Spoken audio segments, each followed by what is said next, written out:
Salut les amis, je vais faire une petite vidéo là parce que je vois plusieurs choses que je vois sur les posts, etc. sur Facebook. Tout ce qui est routier, gilets jaunes, etc. Parce qu'il y a beaucoup de choses que les gens savent pas, je crois, pour dire de telles absurdités par moment. Ouais, je voulais revenir parce qu'il y en a qui pensent beaucoup que les routiers ne veulent rien faire ou je sais pas quoi, alors que c'est complètement faux. Peut-être que chez les routiers, il y en a certains qui veulent rien faire, mais faut pas oublier que depuis Sarkozy, il y a une loi qui a été faite justement pour éviter que les routiers bloquent. C'est ce qu'on appelle l'entrave à la circulation et qu'on peut nous retirer notre permis sous le seul motif qu'on gêne à la circulation.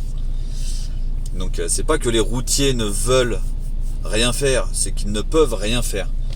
En fait, du moment où vous partez ou vous voulez aller bloquer, je sais pas, un péage ou quoi que ce soit, et que les routiers ont décidé de se laisser bloquer, là il est tout à fait possible que les routiers se bloquent avec quelques gilets jaunes ou quelques gens ou quelques grévistes qui veulent bloquer la route. Ça c'est déjà vu dans le passé de toute façon, ou que les certains routiers qui veulent faire grève garent leur camion et bloquent les autres routiers qui viennent directement sur eux.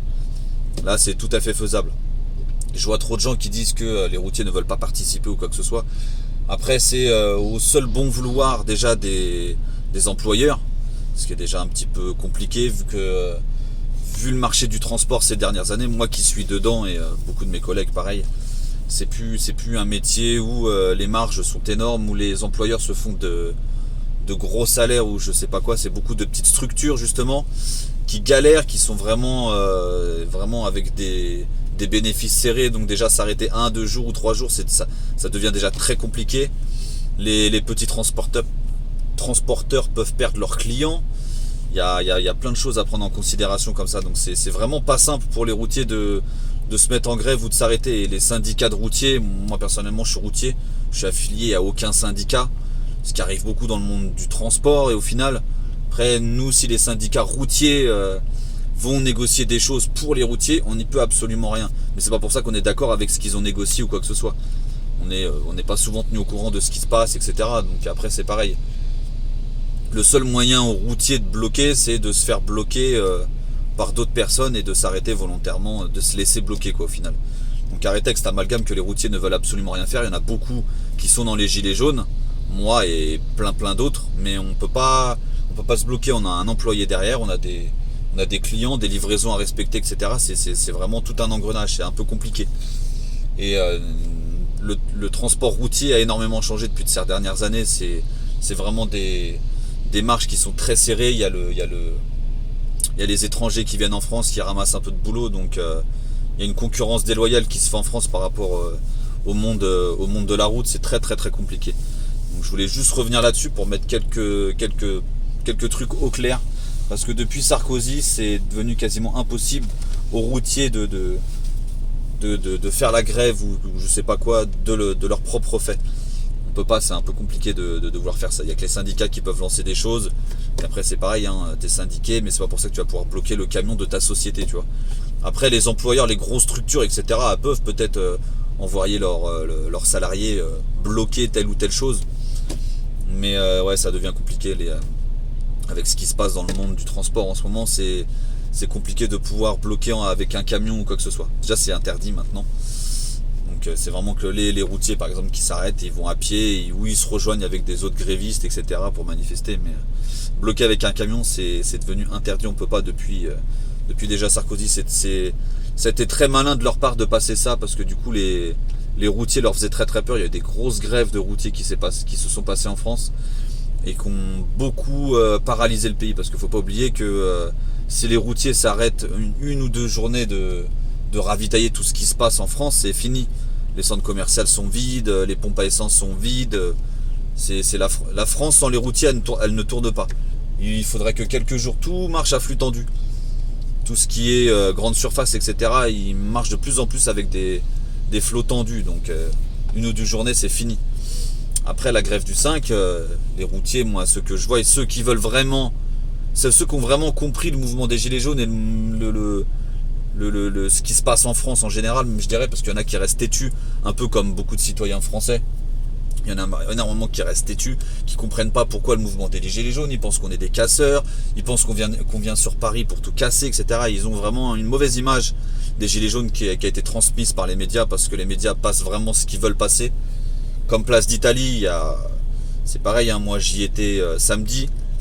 Ils font le truc à leur sauce. Hein. C'est vraiment, ils sont venus, ils ont tout cassé, etc. Ils comprennent pas qu'on a été mis sur cette place, que c'était un truc autorisé, qu'ensuite ils n'ont plus autorisé cette manifestation, mais les entrées étaient quand même bouchées. On arrivait à sortir au compte-gouttes et toute la matinée les forces de l'ordre ont jeté des gaz, etc. sans aucun motif au début en tout cas. Et ça a créé ce que ça a créé à Place d'Italie et à plein d'autres endroits. Donc voilà, après faut pas oublier qu'en France, la stratégie du gouvernement français depuis plein d'années, c'est de faire passer les grévistes de chaque corps de métier à chaque fois pour des preneurs d'otages ou des gens qui demandent des choses exubérantes qui n'ont pas lieu d'être, etc. Faut pas oublier que le pouvoir du gouvernement, c'est de diviser chaque Français à l'aide des médias à chaque fois. Par exemple, si les routiers vont faire grève, on va dire les routiers sont des preneurs d'otages, ils ont déjà beaucoup de trucs, ils ont déjà des gros salaires, on comprend pas pourquoi ils font grève, etc., etc., etc. C'est pareil pour tout. Quand la SNCF font grève, nous on va nous mettre dans la tête que ce que fait les agents SNCF, etc., c'est pas bien, parce qu'ils ont des meilleurs statuts que nous, etc. Donc il faudrait qu'ils aient le même statut que nous. Eh ben non, c'est pas du tout comme ça qu'il faut penser. C'est que ce serait à nous plutôt d'avoir le même statut que eux. Pourquoi se battre pour le moins bien alors qu'on pourrait avoir mieux? C'est pas à eux de se mettre au moins bien pour être comme nous, mais c'est plutôt à nous de demander mieux pour qu'on soit comme eux. C'est la stratégie du gouvernement à chaque fois. Faire passer chaque gréviste pour des preneurs d'otages ou des gens qui demandent trop à chaque fois. Et du coup pour les faire passer pour les méchants de l'histoire. Ça se passe à chaque fois pour la SNCF, la RATP et un peu tous les corps de métier comme ça avec des statuts un peu spéciaux. Donc n'oubliez pas à chaque fois, c'est ne pas suivre ce que disent les médias quand il y a des mouvements de grève comme ça. Essayez de s'intéresser aux mouvements de grève et arrêter de se dire pourquoi lui il a mieux que moi et pourquoi il n'aurait pas comme moi. C'est à nous ensuite, si on a moins bien que eux, de demander à être à leur niveau, etc. C'est comme ça que ça devrait se passer à chaque fois. Et ne pas suivre les infos à chaque fois en se disant ouais mais c'est vrai quand même ils ont des statuts un peu mieux que nous, etc. C'est pas normal, ils devraient être comme nous, etc. Non, c'est pas comme ça que ça devrait se passer. Il faudrait être solidaire à chaque fois et s'intéresser au mouvement de grève qui se passe en France. Quand c'est la SNCF, quand c'est la RATP, etc. Il y a plein de choses comme ça. Comme la dernière fois que les agents RATP ont pris leur... c'est pas un mouvement de grève qu'ils ont lancé, mais c'était un droit de retrait. C'était de s'intéresser pourquoi il y a eu ce droit de retrait.